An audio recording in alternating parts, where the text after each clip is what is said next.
Hey folks, Matt here, and today I'm finally getting around to the continuation of my metal origin story.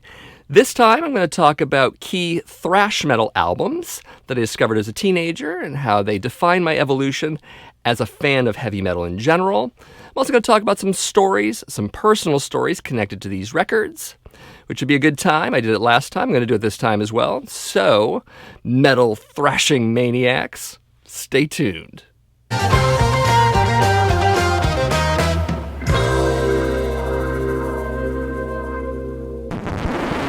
So let's talk about thrash metal. I discovered thrash in the mid-1980s. I was about halfway through high school at this time.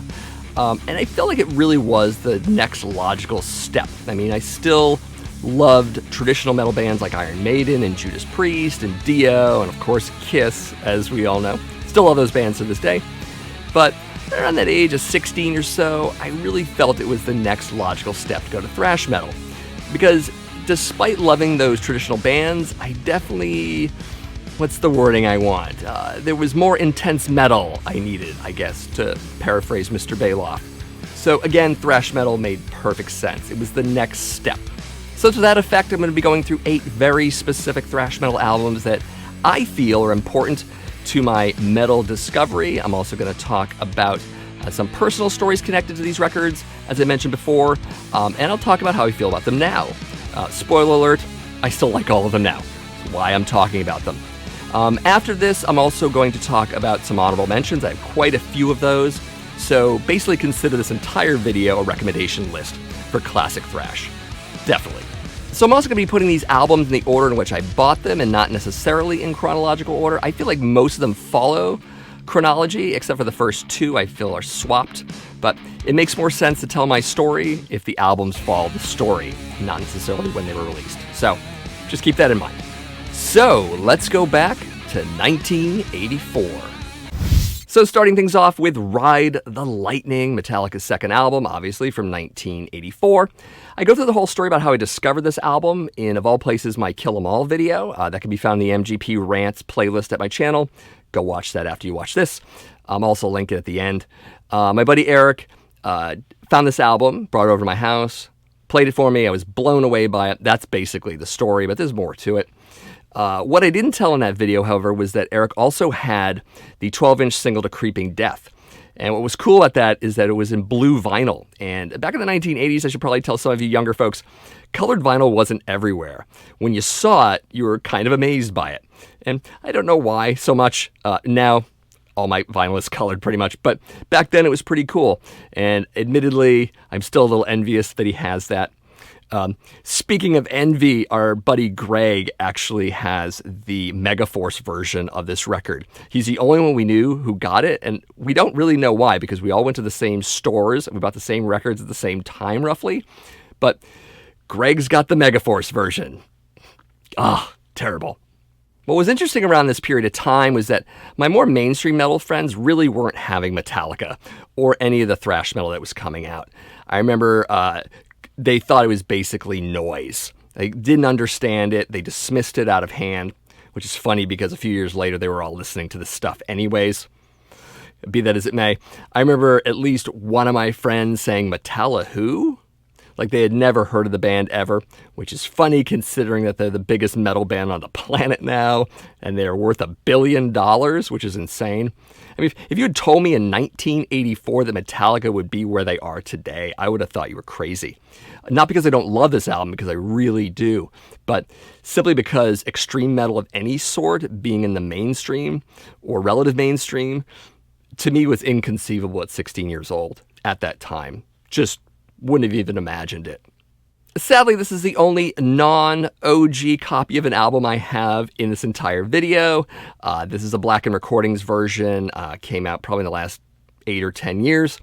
I did have an Electra copy as a kid, but as we know, my collection was thrown out by my family in what I call the Great Purge of 1987. My entire collection gone. And maybe I'll do a video on that one day. Maybe I won't. Let me know in the comments if that's of interest to you. Maybe it is. But still, love this album dearly. Kind of want an original. So there it is. Metallica, Ride the Lightning. Amazing album. So soon after I got Ride the Lightning, I got this record. This is black metal from Venom, came out in 1982. It's their second album. Definitely bought this as a blind buy. In fact, a lot of albums I bought in the mid-1980s and late 1980s, especially for metal, I bought on the strength of things like the cover art or the song titles like To Hell and Back or Raise the Dead, Sacrifice, Don't Burn the Witch, At War with Satan. Even though that's just a little intro, it obviously goes to the next album. The three goofy dudes on the back aren't killing it for me. Even Mantis on his crotch rocket. Do we still call them crotch rockets? I don't even know, but there's that. Amazing little album. It definitely influenced thrash metal, but I don't believe it is a thrash album. You can argue with me in the comments if you like. It has those elements. It definitely influenced the genre. It also influenced death metal to a great degree. Influenced black metal as well, but I think more in the lyrical content and some of the imagery. I also feel there's this rock and roll component to a lot of what they do. Maybe that in turn influenced death and roll and black and roll and all the end rolls. For sure. I mean, they literally sing Lay Down Your Soul to the Gods rock and roll. So not really imagining this, obviously. So admittedly, one song I always had a little bit of a problem with on this record is Teacher's Pet. It's literally the odd man out. Musically, it is to some degree, but lyrically, it really is. I don't know if Kronos was watching My Tutor or Private Lessons or one of those other teen sex comedies of the 1980s involving a inappropriate relationship with a teacher and a student. Great premise, but I don't know if it's a song that should be on black metal, in the middle of all the Satan songs. I don't know. It's kind of crazy. It's kind of goofy, too, admittedly. And especially the pub-style drunken sing-along thing that happens right around the middle of the track. I have no idea what they're saying. Maybe it's a British thing. If you are a Brit, let me know in the comments if you have a translation, because I have no idea what they're singing. Or maybe that's the point. They sound like they're totally bombed out of their minds anyway, so there it is. The funny thing is, when I bought this album originally back in the 80s, I got it on cassette. I didn't have a vinyl version of it. And the cassette copy I had Bloodlust on it, which is usually a bonus track now. But what's funny about that is that my memory of the album involves that song transitioning into Teacher's Pet and not Raise the Dead before Teacher's Pet. So when I hear this album in my head, Bloodlust is always in there, and that was my experience. But everyone else I talk to is like, no, that's not how it goes for me. So kind of an interesting little difference. So, if I really think about it, Teacher's Pet might be the most extreme example of goofiness on this record, but this is definitely a band that doesn't take themselves entirely seriously. I think you can hear that throughout their 80s discography. I think what's interesting about that is that there's this entire genre of music that took its name from this very album, that being black metal, that was very serious and very, cult and let's burn some churches down. And Venom probably would have been like, let's go to the pub and drink some beers, So it's interesting what they took from this album, this band, this sort of first wave, so-called first wave of black metal, and made something else entirely different. I still find that interesting. I mean, maybe they didn't get the joke. Maybe they didn't want to get the joke. I don't know. So as for how it was back then, I think aside from my tight-knit group of friends, and we were all into extreme metal at the time, getting into it together. My other sort of more commercial metal friends weren't having Venom at all. Like, they weren't going near this stuff. Or Bathory or any of the other band, Merciful Fate, that kind of stuff. And maybe that was just my friends. I don't know. Maybe things were different in maybe the UK. This is obviously a British band. Maybe you UK fans back then had more of a mutual love for this band. I don't know. Let me know in the comments how it was for you back in 1984 at this point. Yeah, I love this album a lot. Still to this day, it is my favorite Venom album. I can listen to it front to back and just enjoy it. So there it is. Venom, black metal. So after I got black metal, I bought this album. This is Anthrax's debut album, Fistful of Metal. Of course, I bought it on the strength of the cover. Initially, when I saw this cover, I wasn't really noticing that it looks like two right hands. I know a lot of people pointed that out in the following years, or at least looks that way, but who's paying attention to that at 16 years old back then? I mean, it's a friggin' fist going through a guy's face. How awesome is that? I mean, it's awesome now, but it was even more awesome when I was 16 years old. So, saw this cover, had to own it. I mean, again, look. And before I get to the rest of the tracks on this album, I do need to talk about I'm 18. It's the Alice Cooper cover. it really doesn't fit on this album. I think even back then I was skipping it a lot. I know Scott Ian wasn't particularly fond of its inclusion. I think other people in the band may or may not have felt really good about it either. But it was a skipper for sure. I do want to talk about metal thrashing mad on this album. But a little bit of backstory. So my buddy Eric and I, as well as our friend Tom, we were the guys who were really into extreme metal at this period of time. We didn't know a lot of kids otherwise who were into it. You know, we knew a lot of fans of Dokken and Rat and Motley Crue, which we liked some of that too to some degree. Me more than Eric, I remember. But we didn't know a lot of kids into bands like this. And so what happened was, senior year, I moved out to Reno, Nevada for about 3 or 4 months. That's a long story. I'll tell it in full one day. And I was working at Circus in the Midway, which is an amazing job for a 17-year-old kid. This is 1986 at this point. And I was on the bus, and there was a kid in the back of the bus. He had a Walkman on, but he was listening to it really, really loudly. He was kind of in the back. And I swore, I was like, is that Anthrax I'm hearing? And I kind of got a little closer. I don't know if I seemed creepy at that point, but I kind of came a few seats back, and I'm listening to it some more, and I'm like, this is metal thrashing mad, holy shit. So the kid's like, getting into it and stuff, and I can hear it. I mean, it's loud as day by the time I'm like sitting near him. And I was like, yeah, we're having that metal guy moment. And then he basically turns it up even more, which I didn't even know it could do. And then we both started singing the song, like the chorus and everything, loudly on the bus. Everyone was just annoyed by us entirely. It was a wonderful metal moment with a complete stranger. But when I listen to this album and I hear Metal Thrashing Man in particular, I always think of this unnamed kid. I have no idea what his name is. I don't think I ever saw him again, which is funny because I knew a lot of the metal kids in Reno at the time. I also knew the 2 Judas Priest Suicide Duo kids, which I've discussed in a previous video, and that kind of colored my time period in Reno. But this album did as well, albeit 2 years later. But yeah. And since this is when I came into the band, I definitely got rather attached to the vocals of Neil Turbin. He's the original singer here. The next year, we had the Armed and Dangerous EP come out that showcased a new singer, Joey Belladonna. He had a very different vocal take on things. He had much more of a melodic voice, more traditional heavy metal, maybe some hard rock singer in him, maybe a little Loverboy, a little Journey. I hear that sometimes. It took me a while to get used to Belladonna's vocals, at least a year or so. I was on Team Turbin for the longest time, but I grew to actually like the contrast of his voice to the music of Anthrax.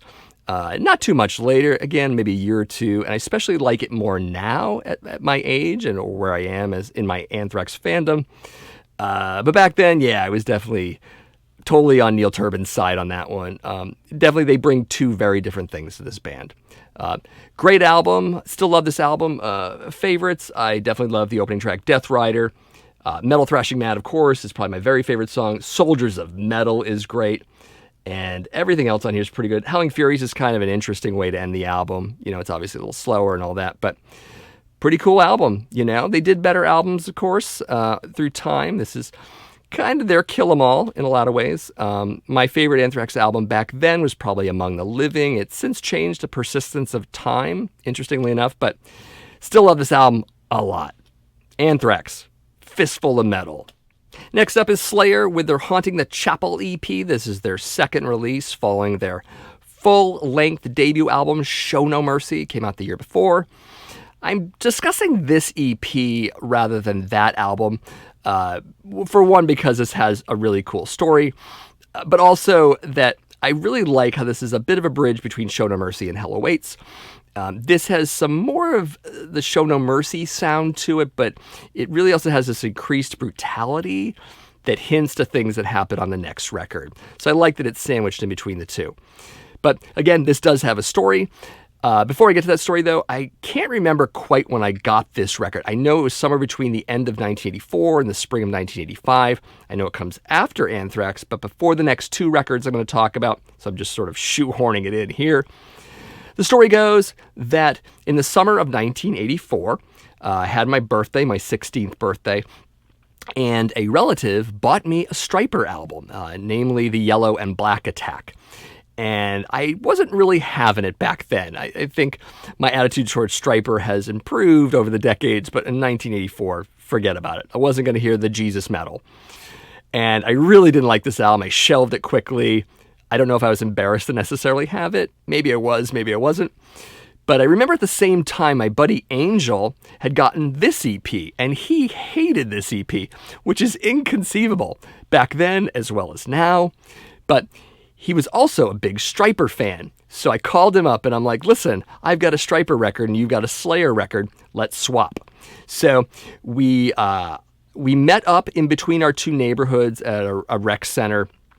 And what was really bizarre about it was we didn't know each other very well at this point in time, and we didn't really trust each other either. And I think the thought was that any one of us could have snagged both albums and ran.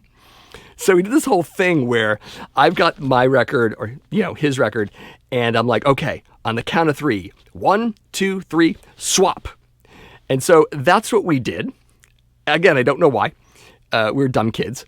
And I ran off with this, and he ran off back to Great Brook Valley with his Stryper album, and we were both satisfied customers. Got home, put this on, and was like, I'm so glad I got this. Even though it's an EP. I mean, he got an LP, I got an EP. I didn't feel cheated. I still won. Clearly, it's Slayer. So I still love this EP to this day. There are occasions where I like it more than Show No Mercy sometimes, even though it has far less tracks on it. My favorite Slayer album for the longest time has been Rain and Blood. Maybe that makes me typical. I don't know. What's funny is that in recent months, I'm starting to question that. I think that maybe Hell Awaits is my favorite Slayer album. I'm not sure. I'm still kind of on the fence about it. But I started listening to that album a little bit, and I'm like, this is really an amazing album. It's kind of where Slayer should have been right after this. It makes a lot of sense in a lot of ways. So, I don't know. Whatever your favorite Slayer album is, you can mention it to me, but who knows? I might trade out Rain and Blood for Hell Awaits at this point, but I don't know. We'll still see. I'm a creature of whim. Who knows? Anyways, this is Slayer with Haunting the Chapel. Next up is Bonded by Blood, the debut album from Exodus. This came out in 1985. Bought this when it was brand new. However, this is not how I discovered Exodus.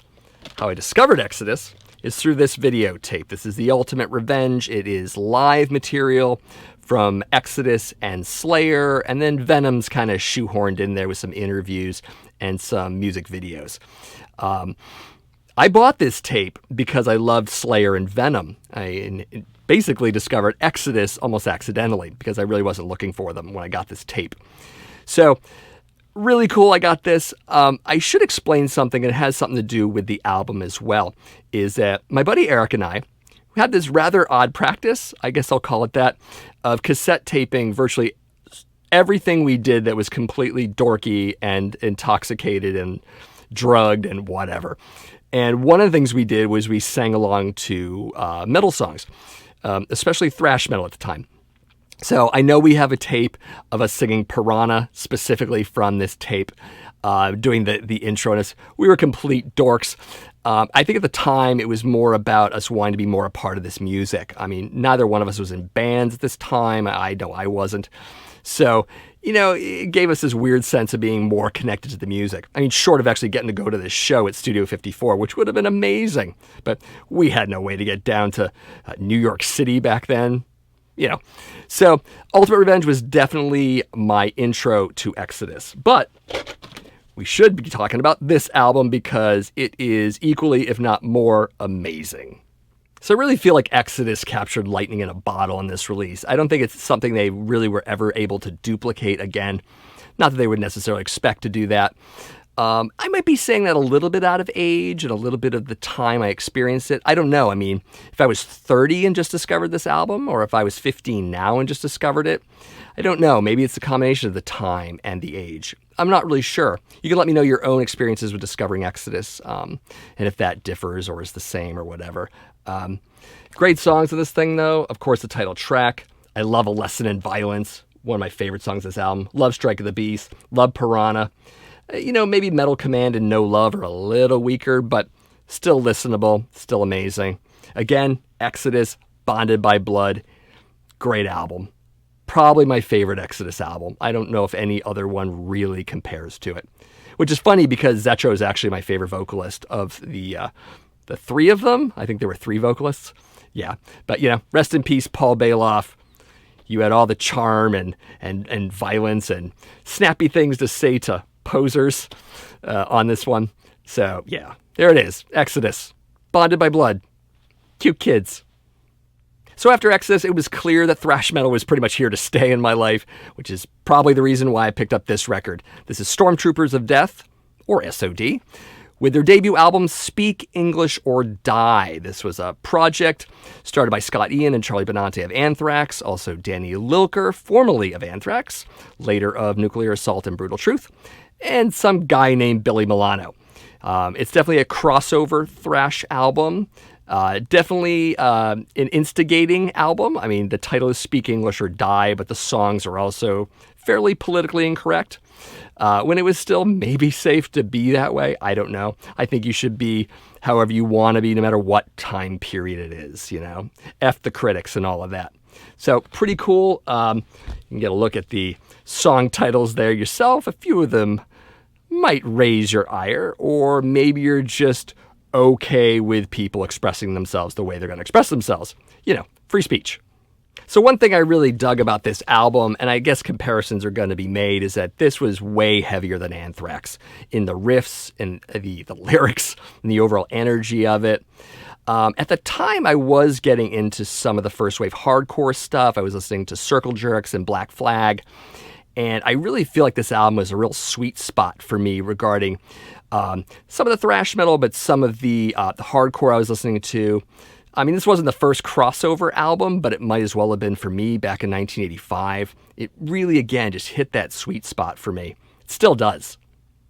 Probably the first album that ever did that for me, if I think about it. So later in the 1980s, vocalist Billy Milano went on to form MOD, or Method of Destruction. I'll be honest, especially compared to SOD, MOD was a lame retread of this. I grew to really not like MOD over time. I think the original opinions I had of those albums were probably a little more favorable, but I think I just got sick of jokey metal. I think it got kind of cringy over time for me, at least until AC came out. I think Seth Putnam was listening to these records for sure. I think he breathed new life into sort of joke metal and did it in a way that was kind of fun and in the spirit of the political incorrectness on this record. Rest in peace, Seth Putnam, by the way. But yeah. Of course, years later, Headbangers Ball on MTV would use Milano Mosh, or at least a segment of Milano Mosh, for the theme to their show. They also pilfered from Prong and Pantera in this way. And I always kind of thought, and maybe I'm thinking too much about this, but I always felt like this was yet another way that MTV was telling us that they didn't give a crap about metal. I mean, they shoved Headbangers Ball late at night and all of that, and they couldn't come up with their own theme. They didn't want to invest in that, maybe. I don't know. Again, maybe I'm looking too much into it, but I don't know. Ricky Rackman, if you're out there, let me know. You probably have insight to this that I don't. But it's still kind of cool to hear it, but I heard it every week, so I don't know. Anyways, just a thought. As for the copy of this record, yes, I finally got myself a Megaforce OG of Speak English or Die. That's what this is. Rebought it, of course. I used to own one back in the 80s, again, before the Purge that I talked about previously. Great to have this record back again. Paid quite a bit for it, but I don't regret that. Still all the fun and excitement of this music and the political incorrectness as well. It just brings me back, and I still love it front to back. Great album. Important album, I feel. And maybe to you as well. So there it is. Speak English or Die by SOD. So if there's one album I simply could not leave off of this list, it is this one.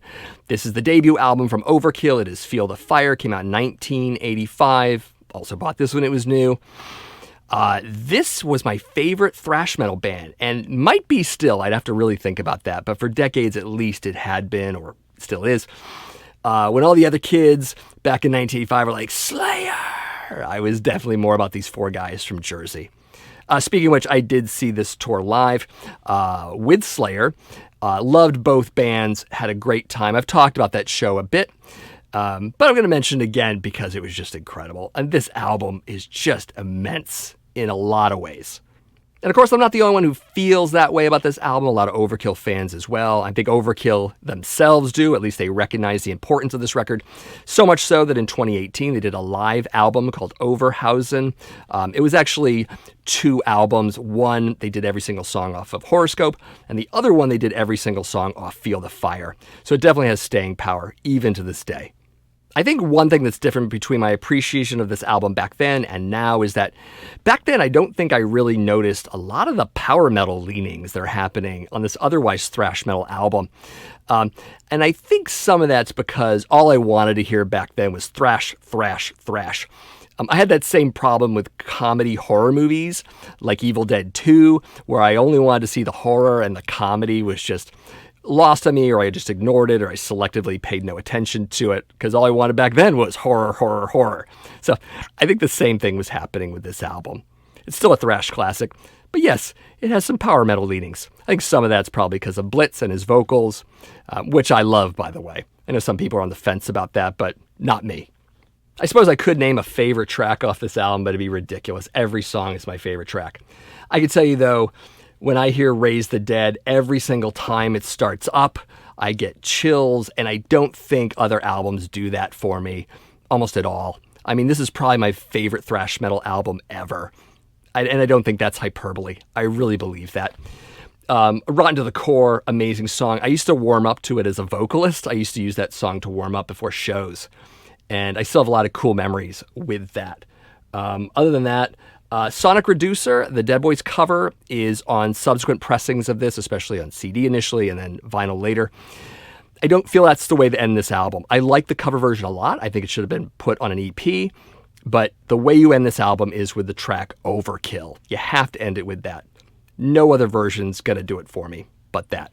So yeah, amazing album, hugely important to me as a kid. One of my favorite thrash metal albums, probably one of my favorite metal albums. I can't say enough about it.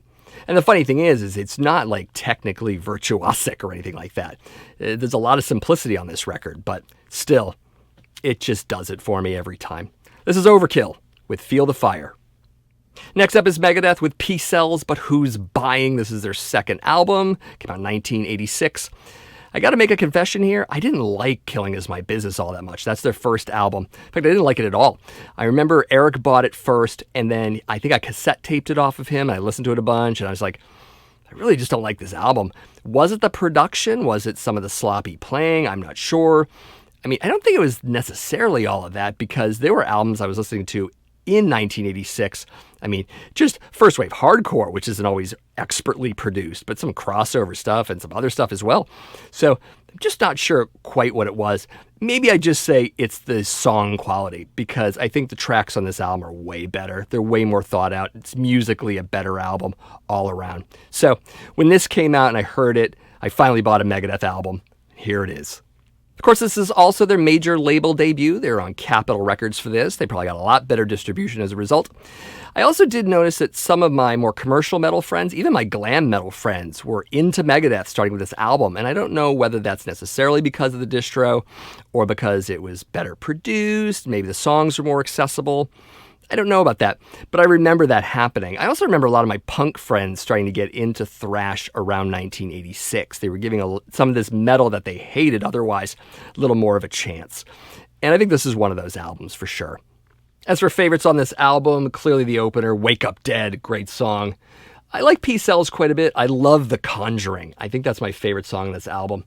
The one head scratcher is I Ain't Superstitious. That's the cover song on here. I don't really feel Megadeth has done covers all that well for the most part. You can argue with me in the comments, but I kind of haven't liked Megadeth covers in general. I could probably find one exception if I really thought about it, but I Ain't Superstitious is really the odd man out on this album. I could really do without it.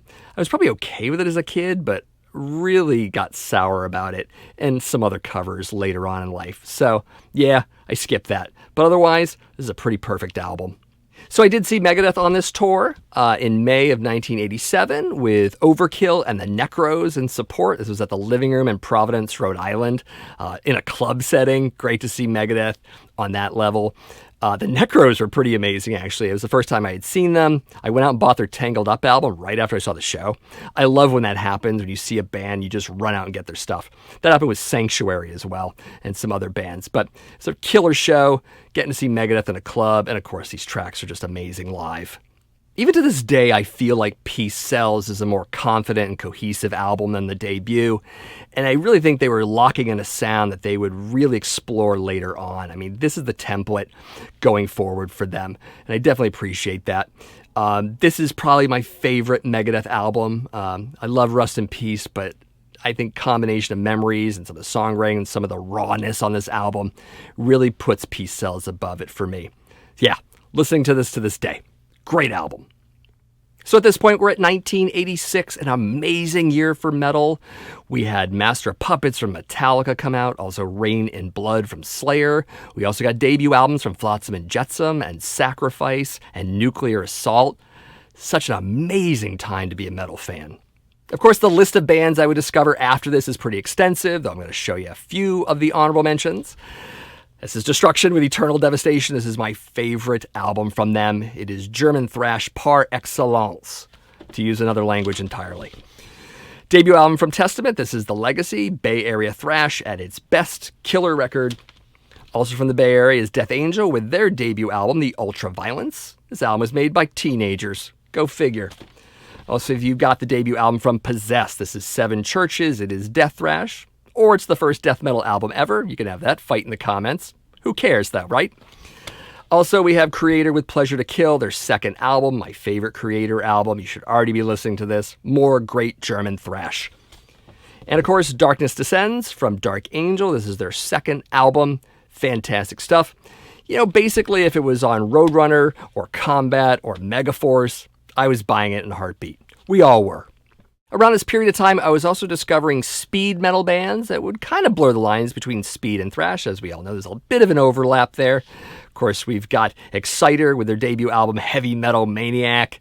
Love this album. Is it my favorite Exciter album? I'm not really sure. When I was a kid, it was Long Live the Loud, but I love the rawness and aggression on this record. You should already own it. Probably going to tell you that a bunch of times. Also, Agent Steel with Unstoppable Force. I think this record, as well as Skeptic's Apocalypse, should be in your collection already. Great speed metal. Thrashy at times, but probably more speed metal. And, of course, Razor with Evil Invaders. More Canadian metal, just like Exciter, but different. Kind of thrashy, had some crossover elements, but great record. They also did some cool stuff. Violent Retribution is also another record from the band I would highly recommend. So there it is. And that's part 2 of my metal origins story. Of course, it follows that there would be a part 1. Actually, it precedes, not follows. You know how that works. You should definitely watch that as well. I will link that in the description of this video, as well as at the end of this video. It'll be over there somewhere when it shows up, along with another thing you should watch. Of course, I hope you enjoyed this little retrospective. Of course, if you have your own memories of thrash metal discovery, whether that was in 1984 or last week, you should let me know in the comments. Let me know what were important albums to you. I mean, maybe these aren't your important albums. Maybe you think Rain and Blood should just bury them all. Who knows? Anyways, let me know that in the comments. Of course, if you're just tuning in to this channel, my name is Matt, and this is the Accusation Network, where each and every week I do metal vinyl collecting videos. I also talk about modern and classic metal in general. If you like that, if you love those types of things, you should definitely give this video a like, subscribe to the channel, and share these videos with some friends. And as always, thanks for watching, and I'll see you in the next video.